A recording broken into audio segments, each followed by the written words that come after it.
a že kto ťa naviedol k tomu, aby si dala taký blog a tá inšpirácia bola k tomu, aby si niečo také vytvorila a či sa ti darí?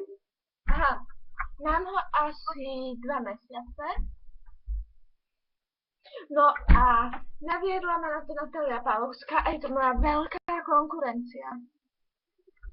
A moc sa mi nedarí. Aha, áno, tak ďakujem.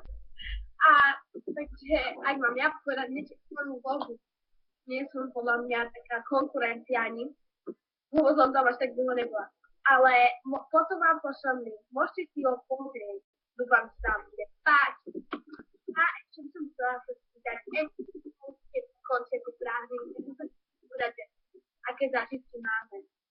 Lebo všetko nesvládlo, tak? MK, mohla by si nám podať nejaký tvoj zážitok z prázdnin?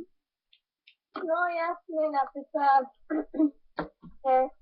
kamarátka mi 3 hodiny aj týždeň hľadali napríklad balovej hrysko.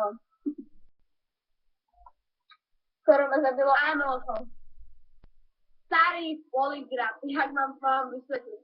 Chalani futbalisti FC Petržalka, akože nikto nám nevedel povedať, že to prijal parku. Ale nakoniec mi to ukázal Peťo Ebringer, takže tebe ďakujem veľmi pekne, že si mi ukázal, kde to je a som tu sám s Dominikou bola. Takže ďakujem ti veľmi pekne a máte ešte nejaký zážitok? Môžete nám ho povedať alebo napísať na popisu tohto videa. Na budúce by som chcela dať video nejakým dobrým blogerom, určite ho poznáte a ho milujete, aspoň ja ho milujem. Takže dobre. Dobre, takže ďakujem vám za pozornosť, viem, že to nebolo dokonalé, ale fakt som rada, že som mohla urobiť tento krátky rozhovor. Čaute. Čau.